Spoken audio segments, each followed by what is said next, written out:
clerk will read out the names. And in the watch. But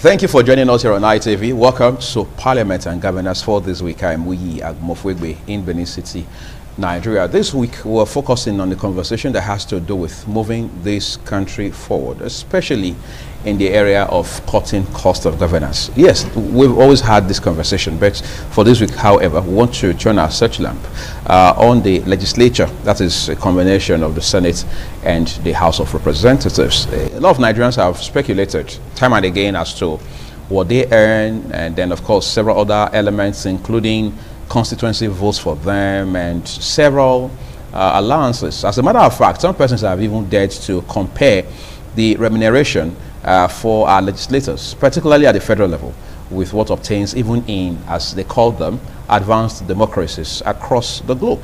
But what makes the discussion a bit more delicate and sensitive to talk about is the fact that so much is shrouded in secrecy. So if we cannot address the lack of transparency in this issue, how then can we move forward to understand what the facts are and be able to determine how exactly, or at least in what ways in particular, we can cut cost of governance, particularly from the standpoint of the legislature? That's our conversation on the program for this week. But quickly, we're taking a break. When we come back, we'll go full throttle.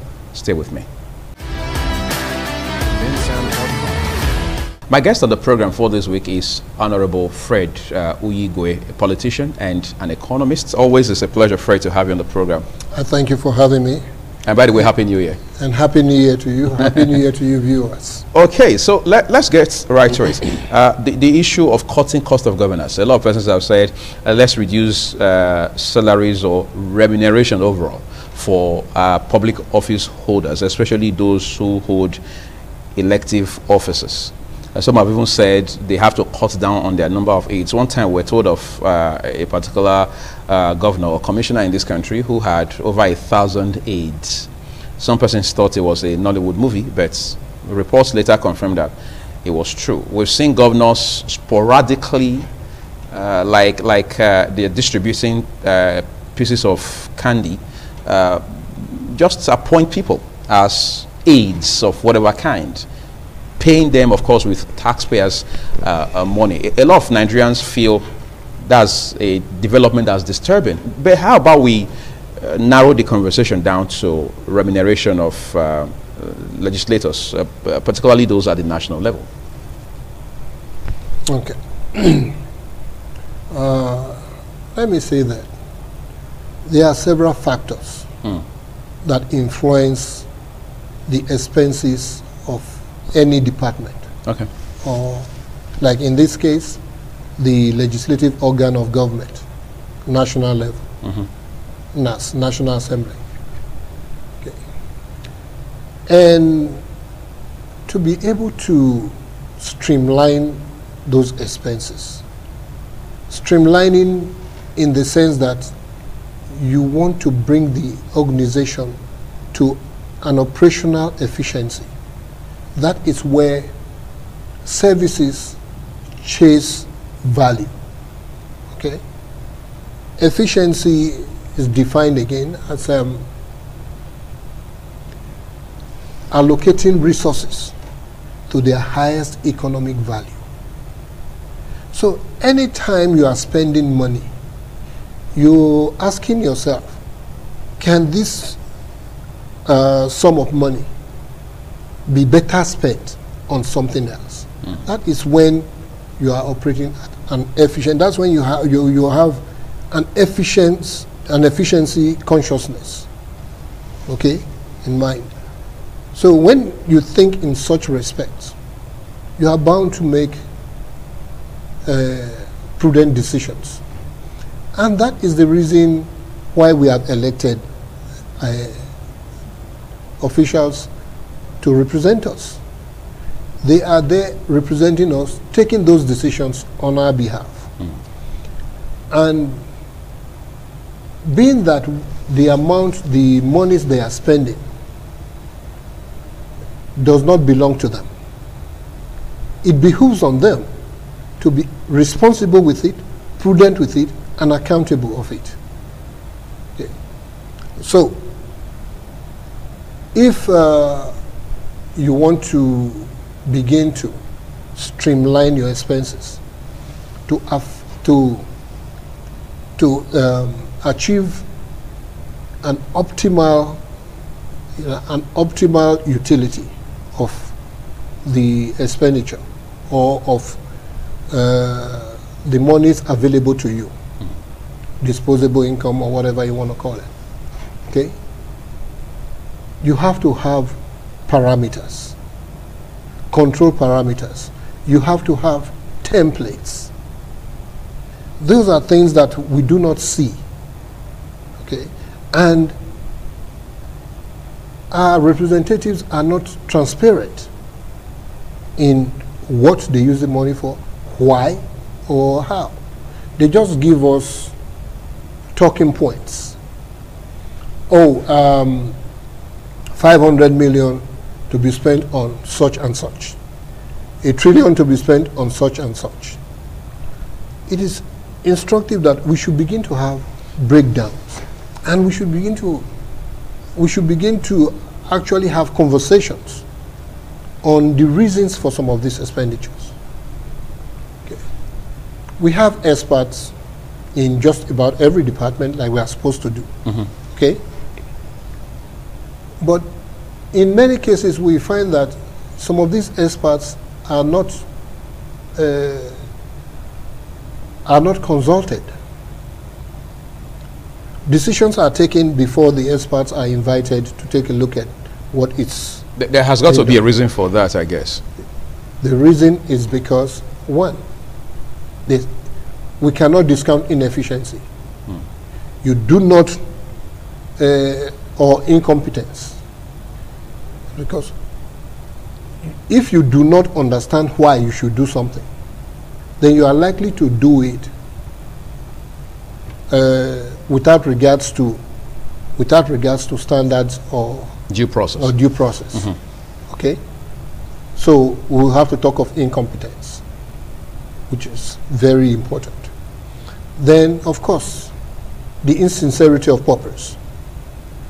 Many of these people go in there with the purpose not of serving the people, but of serving themselves.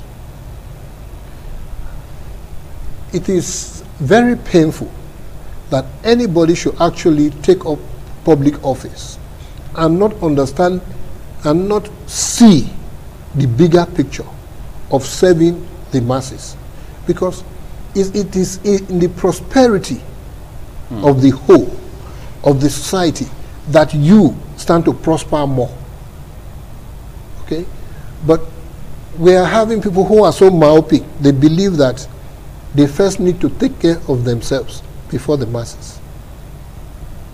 Okay, now we can use the prevailing pandemic as an example. And let's borrow from the little we have heard of the United States.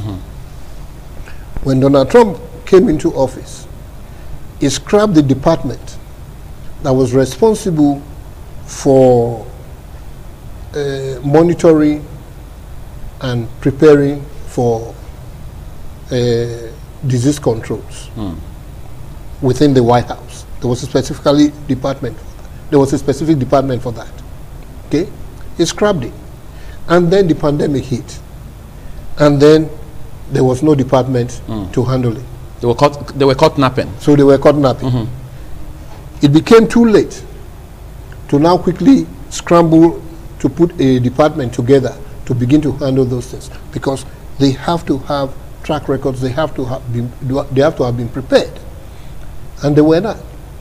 And that is the result that we are seeing today. Okay, so it's the same thing when we begin to draw budgets when we begin to plan. Because when I look at, I'll tell you, when I look at the entire economic structure as we operate it, it is very sad.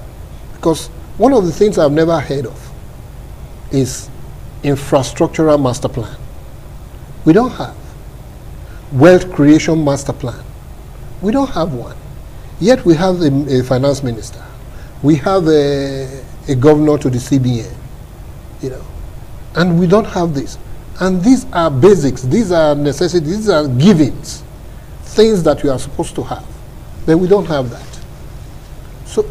So there are a whole lot of things that we need to put down on the table and begin to structure.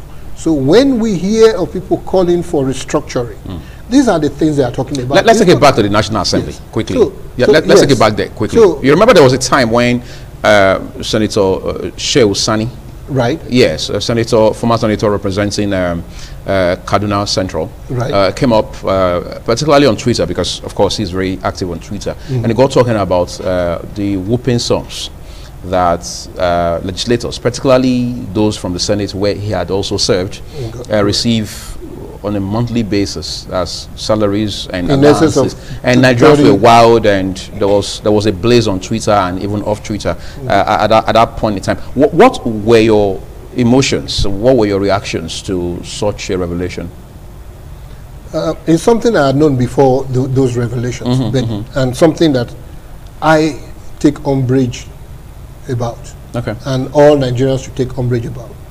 Nigerians should be outraged that these legislative members or legislators are earning so much. Nobody's salary should be fixed in isolation or be set in isolation. It has to be in relationship to something, and usually it's in relationship to minimum wage. All salaries, whether in the public or private sectors. Okay. So the benchmark ideally should be the minimum wage. Yes, the benchmark is the minimum wage. Then it should be how many times minimum wage should a particular service be rated as. Okay. So take your own position, for example. Your function here as a presenter, you have to compare it to the minimum wage. How many times, how much is the worth of your own service? The value you bring. The value you bring to the minimum wage. And then that is set. In most developed countries, they have a range. Minimum wage to the highest paid officer. Usually 1:1 to 20 at the most. There are some that, like in the old Soviet Union and still the Eastern Bloc, that are coming from, you know, communist background economics. Okay, it's somewhere between 1:6 or 1:10, ratio 1:10. So the president only earns 10 times the minimum wage. But the 10 times can be graduated into 30 or 40 portions. So as to give room for aspiration and promotion, so that if you were to subdivide it into like 30 or 40, then you have 30 steps of promotion upwards. Okay. So in the United States, the president earns just about 27 times at $400,000 a year to the minimum wage, which was about $17,000. Okay. Per annum. Per annum. Okay. And even now, they are trying to further shrink that range by increasing the minimum wage from $7.50 to $15 dollars.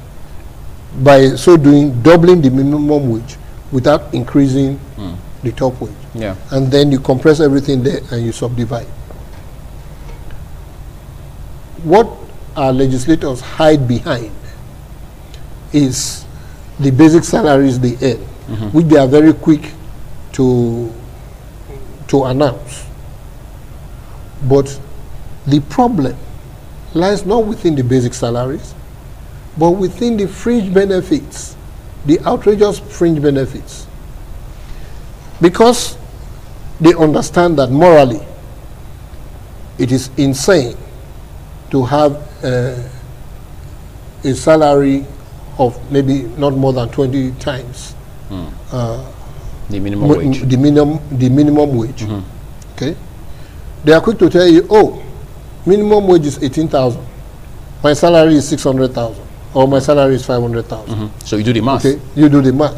So it falls around that range, 1 to 20, 1 to 1 to 25. Right. Okay, but by the time you now add all the remunerations, like it's not done anywhere else in the world, okay, then you now find that in our own case, the legislators' take home is 1,666 times that of the minimum wage. That's crazy, isn't it? 1,666 times. Our legislators earn more than the U.S. president, about 3-4 times the salaries of the U.S. president, about 10 times that of the U.S. vice president, and about 20 times that of the U.S. legislators.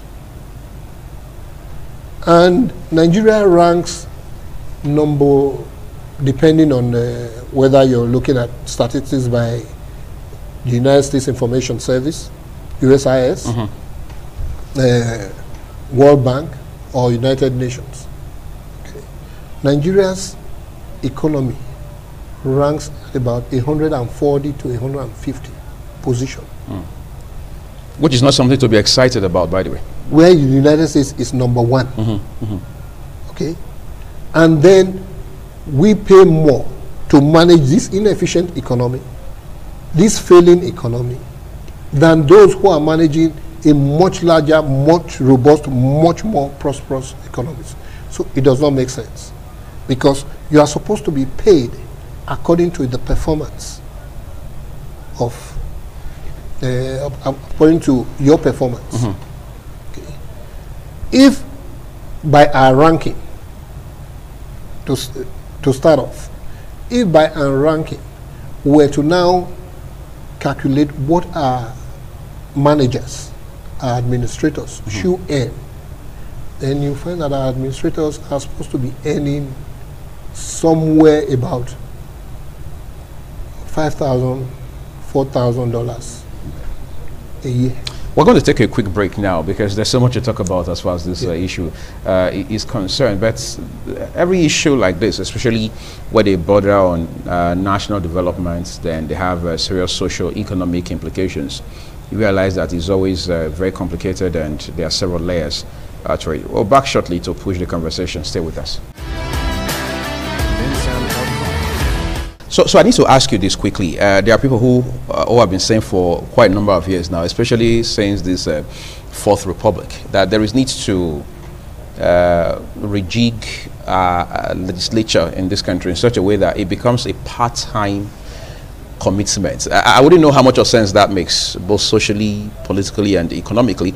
But the argument is, if we make that the modus of operation, as it were, or the modus operandi, is going to be much easier to fund, as it were, governance in Nigeria. Because recall that one time, former CBN governor Lamido Sanusi had said that at least 50% thereabouts of recurrent expenditure went to funding, or as it were, maintaining legislators. And that again became a political issue, back and forth, and so on and so forth. But today the conversation hasn't changed really much. And then you're wondering, at what point are we going to break this jinx of the burden, if you like, the overburden of funding politicians and their aides, particularly the legislators. So should we go part-time? Okay. To answer that question, just straight up, I don't believe that's a wise idea. Okay. Because Nigeria is such a complex society because of the multiplicity of tribes and tongues. Okay.